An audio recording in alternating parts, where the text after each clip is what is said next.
Hey guys, Tyler here. Thanks for checking out my video. And in this video, we are going to talk about what you need to know to be the best marksman hunter you can be in Battle for Dazar'alor. So without further ado, let's get started. Mr. Eggplant presents.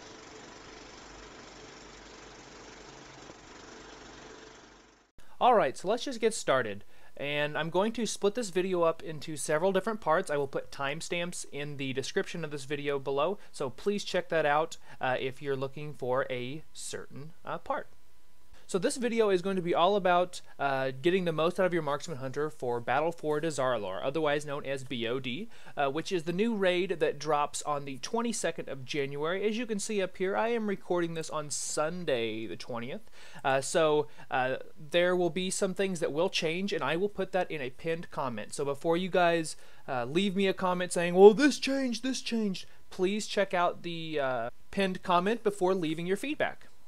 Alright, so the first part we're going to talk about is the stats for Marksman Hunter for both single and AoE, single target I should say, and AoE damage, because there will be a mix of those fights in BOD.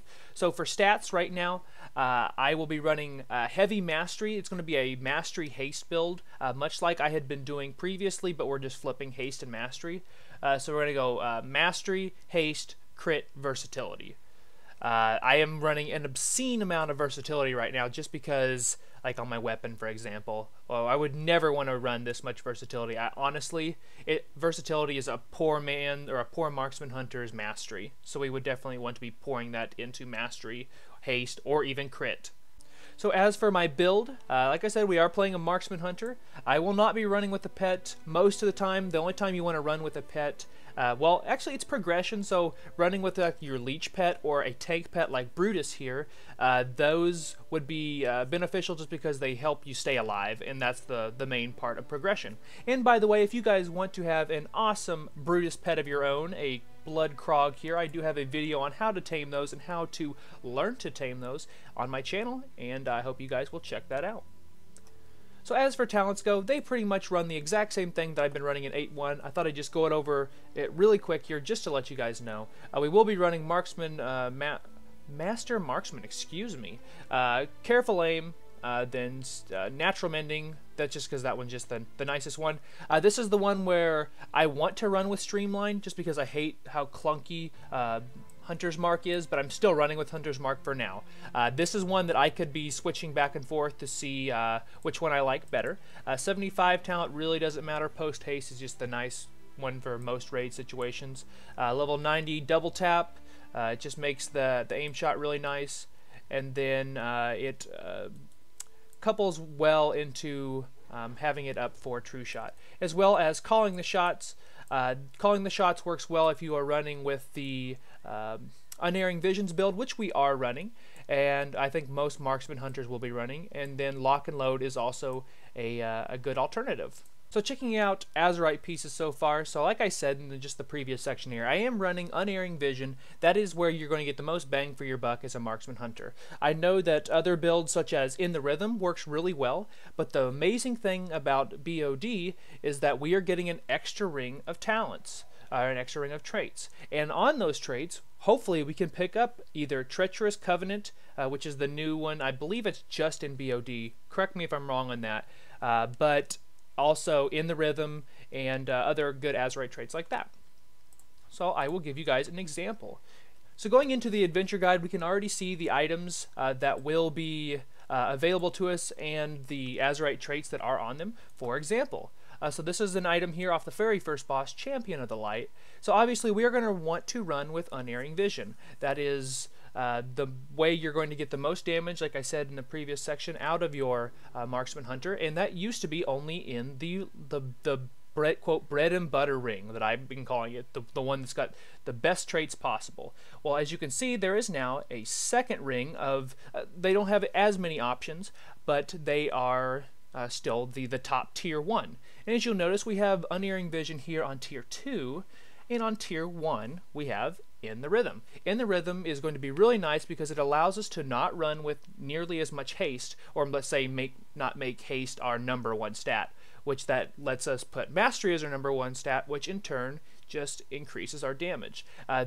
Using In the Rhythm that does stack, So let's just say we're running with 3 of them. We're going to get basically 1.5k worth of haste for the next 8 seconds after we finish casting our rapid fire. Rapid fire has a 20-second cooldown, so there's only 12 seconds downtime there, which is really nice. It's a steroid that we can constantly...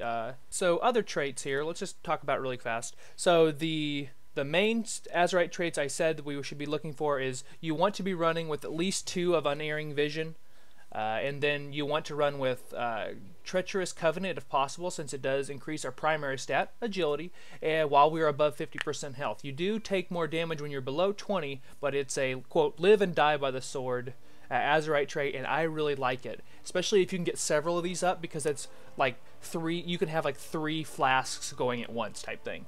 The other ones I would suggest picking up would be In the Rhythm for your main Azerite traits. Those are the top 3 in my opinion. Then for the middle traits, we do have the Overwhelming Power, which is still a really nice one because it does give us that steroid of haste. The last one is Gutripper, which is this one here. It's found on the Jadefire Masters boss. Just your damage abilities have a chance to do 2.2k physical damage on the target, and occurs much more often when the target is below 30% health, which is like an execute, excuse me. Those do stack, which makes those really nice. And then there are some other defensive talents that are really nice as well. Let me see if I can find you guys one really fast. Here we go. So this is the really beneficial one that I believe they've just recently added, which is Nature's Salve. It's just a passive. Your acceleration, otherwise known as your heal, heals you for an additional 23k, which is nice. That's basically another like 10%, 15% heal. I guess it'd be more like 15 to 20. And then it just reduces its cooldown by 15 seconds, which is nice because if we go back here to our talents, Natural Mending also lowers the cooldown on it by every time we spend 20 focus, it lowers it by 1 second. So having that heal up more equals you stay alive more equals you do more damage. That's the way I see that. So I don't have an opener on this video or a rotation. I do have a video that I have made about a month ago that is my Unerring Visions build. Like I said earlier, it is in the description of this video. I hope you guys will check that out and leave me some good feedback on that. As for buffs that I will be running with on my hunter, so I will be running with a pet if my group needs a bloodlust, or if I think, oh crap, I might be dying soon, which would be my leech pet, otherwise known as a bloodlust pet, which is Silverfang, the very first hunter pet I ever got in the game. That way you can, stay alive more. Obviously, if you need the bloodlust, you need the bloodlust. But you stay alive more with the 10% leech up there, which is really nice because a DPS that is dead doesn't do any DPS. So I feel like the more you can survive, the more potential damage that you can do, and that's usually how I look at that. So as for enchants, like we said earlier, we are running with a more heavy mastery build. So like for example, these are super old. As you can see, the eye level, I have not replaced these in forever and a half. These would want to be mastery enchants. I didn't want to bother with the mats, especially because I don't have an enchanter right now. But as for gems, come down here. In my bags, I always carry extra gems just to be safe. The first gem slot, you would want to put a plus 40 agility gem in there. All the rest, you would want to put 40 mastery. And then as for my weapon enchant, I run with incendiary ammunition, just because I like the damage aspect of it over the steroid that navigation would give. Also, for consumables, I will be running with Borealis Blood Sausage. They are really nice. That's one of the Sanguisil recipes. That way, if for example, I would eat this over a feast, unless it's the 100 stat feast, because it does give you 85 stat for an hour, which would be your agility, which is nice. On pre-pots, I will do obviously my battle potion of agility. You could also do potions of prolonged power that still gives you 113 of every stat. I mean, doing potions of prolonged power is better than nothing at all. And then also my flask, my agility flask, and that rounds out my consumables. So as for add-ons that I use, I know you guys, I've had a couple of people ask me in the comments, what add-ons do I use? Hello there, random Vorosh Hunter. I hope he's doing well. Maybe he's even checking out my video, although it doesn't look like he's playing Marksman Hunter. But I have a lot of various add-ons I use. I will make a video of that, and in fact, I'm probably going to do it right alongside this one, so check out the description of the video for a weak auras / add-on video. Alright, so the last part of this video, I wanted to go over a quick what bosses should I roll for, because bonus rolls are a big thing right now. In fact, I haven't even bought any this week, so I'm going to be rolling in there with at least 7, honestly, bonus rolls, which will be really nice. And I thought we could go over, if I could hit the right button, there we go, which ones we should be bonus rolling on. So the main concerns in any raid would be Azerite, weapons, and a trinket. That is usually your priorities most of the time, and then the other gear just comes with multiple runs.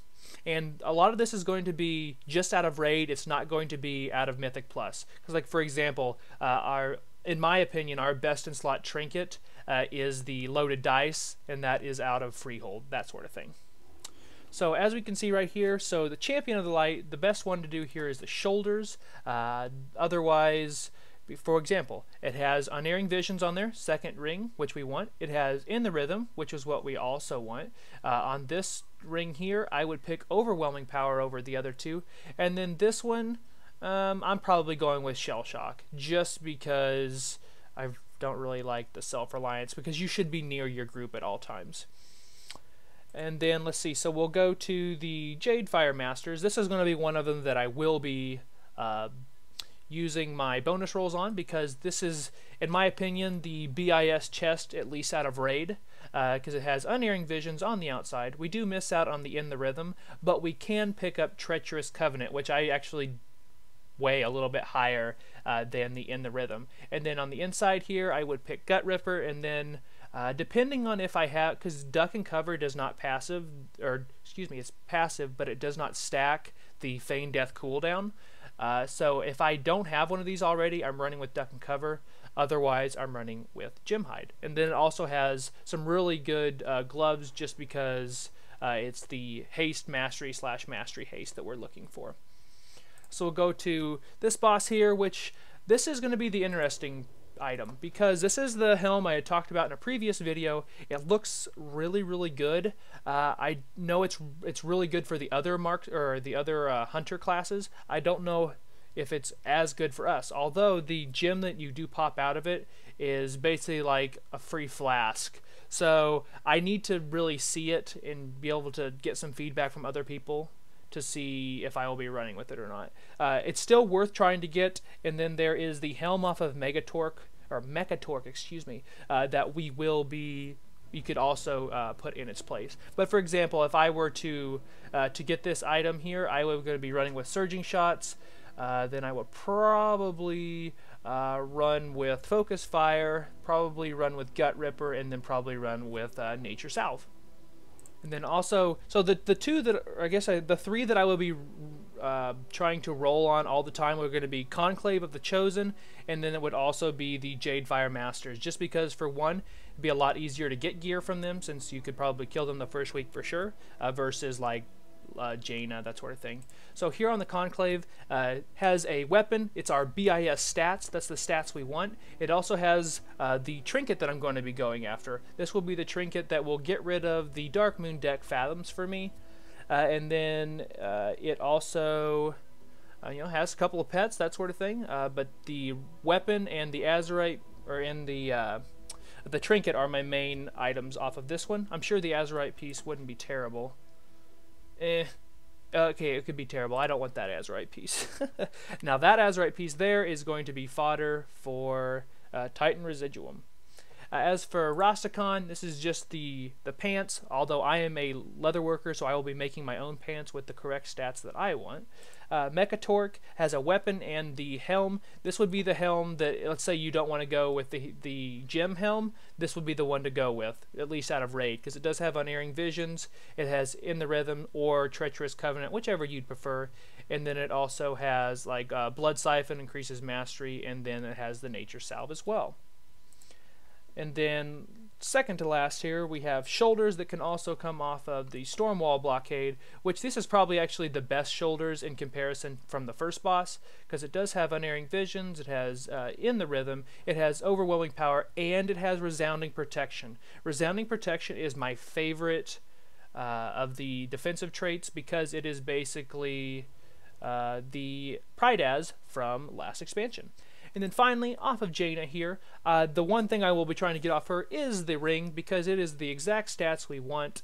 Heavy mastery over haste, and that's pretty much it as of right now. All the other pieces, if they're don't have the stats that I want, obviously I'm going to try to get those out of Mythic Plus, but this was more of a video just on the raid, so I hope you guys enjoyed this. Definitely consider subscribing to my channel. I do have all of my links to all of my social media and all that fun stuff in the description of the video, so I appreciate you guys watching. Please leave me some feedback. I hope to talk to you in the next raid. Please add me on Battle.net. I love to talk Hunter with people, and if you ever have questions, feel free to reach out. I do have my Discord, and I'm always willing to talk to you guys in-game. So, until my next live stream or video, I'll see you later.